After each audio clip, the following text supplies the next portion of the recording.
just so you know, for the off-roading public, she's a Jeep girl. I am. I mean, she is a Jeep girl, and just so you know, I'm okay with that. You're okay with that.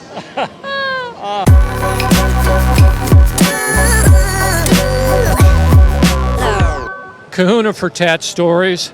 We are still in Philadelphia. We are at the Tattoo Convention. And you know what? I got Taylor here. Now, we just interviewed Erin, and guess what? Erin put a piece on Taylor. So, guess what? She's sort of not a tattoo virgin, but, you know, she doesn't have a lot of ink. So we're going to talk to her about what she's got and what she's going to get, because I think it's going to be pretty cool. All right, now, we're going to show you a picture of this piece, but Taylor, tell the folks about what's in that piece and why it's important to you. Okay, so this is actually my very first tattoo. Me and my dad made a promise to each other that we would both get our first tattoos together. So it's a matching tattoo with my dad. And we both go off-roading. We both do, you know, we like to be out in nature and stuff together. And one of our favorite places is Colorado to go off-roading at. And we had like this whole thing where when we first started off-roading, we were going to go to Colorado and drive on Black Bear Pass. I don't know if you've heard of it. It's like... I used to live in Colorado, so yes. Okay, so you know very much. Like, yeah. So yeah, Black Bear Road was like the ultimate goal when we first started, and we just wanted to commemorate it together. So, yeah. All right, so I have to ask. Yeah. Matching tattoos I get, are they exactly the same? No, his is more like traditional, like shading and stuff, and then mine is like it has the stippling and the dot work, and it's more ornamental than his. His is more realistic. So. Okay, now just so you know, for the off-roading public, she's a Jeep girl. I am. I mean, she is a Jeep girl, and just so you know, I'm okay with that. You're okay with that. Now, you've got a piece on your leg. I do. Again, we won't be showing that because, you know, she's kind of got jeans on. Yeah, we're not going to ask for the jeans to be hiked down. What is it? So it is a design based off of The Kiss by Gustav Klimt.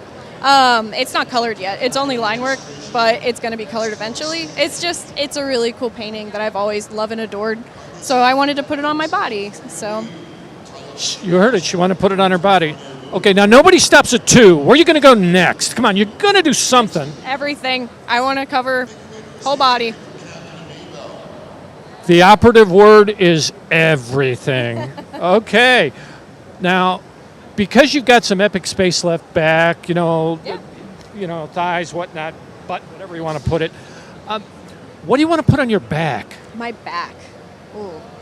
Honestly, I'm super open to anything. I am a huge fantasy nut, so I want to do like sleeves. I would love to do like a huge piece on the back, maybe, I don't know, something naturey. There's this really awesome artist called Joseph Haefs, I think is how you say his name, and he does like awesome huge pieces, like something kind of that style that's like kind of like wanderlust looking, sort of like Western. Like it's really cool. Yeah, Okay, so something like that.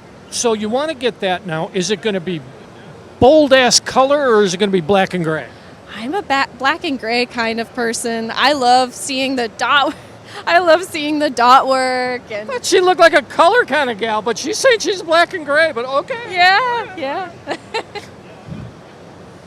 When you got the one on your arm, did it hurt at all? It didn't tickle. It definitely hurt. It was like 2 hours in, and I was like, okay, let's get this done. Like, let's be done with this. How long did it take? I want to say 2.5 hours.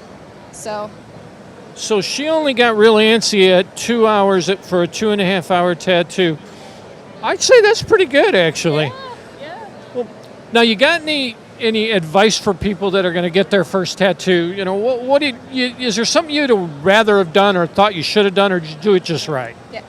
Honestly, I kind of am happy that I waited, or else I would have had so many horrible college tattoos. There are so many horrible ideas I had, and I'm like 24 now, and I look back and I'm like I wanted a tribal wolf on my side, and like because my mom's maiden name is Wolf, and we always have a Wolf family reunion. Well, now I look back and I'm like, I'm really glad I didn't get that, because like little 12-year-old me, 16-year-old me was not the best at like picking out my tattoos yet. Now, there's a couple of tips. The first tip is sometimes when you're younger, the ideas need a little bit of time to marinate until they get better. And the other thing, and this is just one we'll throw in, never use the word garage and ink together. It's a bad outcome. She went to a shop. She went to Erin. She got some great ink. She knows kind of what she's going to get next. And oh, by the way, none of it's going to be color, but we're okay with that. So Taylor, we want to thank you for taking time. I'm Kahuna. This is Taylor. We are in Philadelphia, and we are out of here. Kahuna for Tat-Stories here. Excuse me, I've got Rodney here. And Rodney's an artist from Philadelphia. And he showed me a piece he did earlier today. It was pretty awesome. But more importantly, he's been doing the ink thing for about 11 years. And this is a bad boy. He can really he can throw something on your body here. So, Rodney, let me ask you, you're not only an artist, but you're a collector too. You got ink too, dude. Yeah, I do. All right, so let me ask you this. What's your favorite piece you've done all time from an ink standpoint? It's so many, but I kind of champion a Goku and damn, I forgot the name of the character already, and it's so bad. And Kakashi. It was a Goku and Kakashi tattoo that I did about 6-7 months ago. All-time favorite, full color, from top of the arm to almost the elbow. Awesome. You done any epic back pieces? Not many. I think the only back piece that I've done from scratch was a Princess Jasmine from Aladdin that I done. Okay. Full color. Now, if you're looking at the kind of clients you get when you're vibing with a client, what's usually going right? What kind of feeling have you got? I mean, I always have a good feeling. I'm a very positive person, and as long as the person's willing to talk and just they're enjoying the tattoo, so basically it's more like a comfort level. So as long as they're comfortable and I'm performing, that's all that matters. Rodney likes that rapport and communication. That's always a good thing.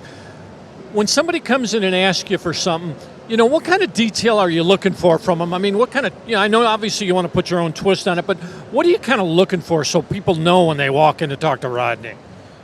I mean, I have a really vivid imagination. So even if you give me something that's been done so many times, I'm going to find a way to change it and recreate it.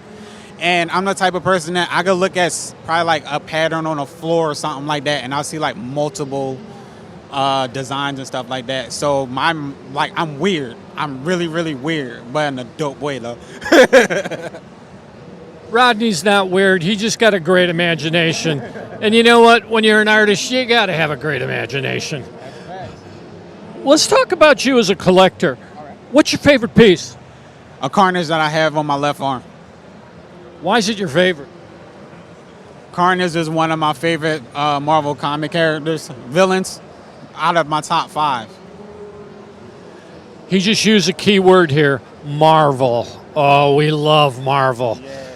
So, you're going to get some more Marvel stuff? It's not just Marvel. It's kind of like a mixture of Marvel and DC. Are we talking like a mashup there? Half yeah, half no.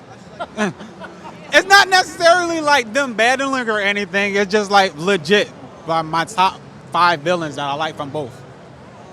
Okay, so he's putting villains on him. All right. Well, Rodney's, he's got this all-American face. How could he put a villain on it? But, hey, he's got to do it. When you look at all the ink you've got, what was the most painful for you? My ribs. That was my second tattoo. I was young and dumb. I got to get it covered up, but I'm a type of person, I know I have to sit through the cover-up. Okay, so he got it on the ribs, painful as hell, and now he's going to cover it up. Oh, man. Rodney, I don't know. So when you, when you think about what you want to get next, because there's going to be something next, what's it going to be? It's actually a Joker that I gotta get finished on my left arm. On top of that, like I said, I'm getting all 5 of my favorite villains. So I already got Carnage. I got Joker that's halfway finished. I'm getting Doomsday, Solomon Grundy, and Scarecrow. You gotta love that lineup. I don't think I'd want to face him if I was a DC hero or even a Marvel hero. When you think about all the tattoos that you've done, do any of the stories that people have told you stand out? I mean, at the end of the day, as long as they leave happy, I'm happy. That's the only thing that I really care about. As long as they're happy, comfortable, they'll come back, they'll start telling their friends, family.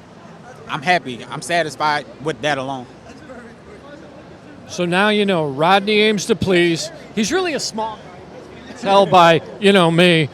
But, Gentle Giant Rodney here, he's a hell of an artist. He's in Philadelphia. Rodney, give the people the name of your shop. I'm working at Skin Deep on 2nd and Cumberland.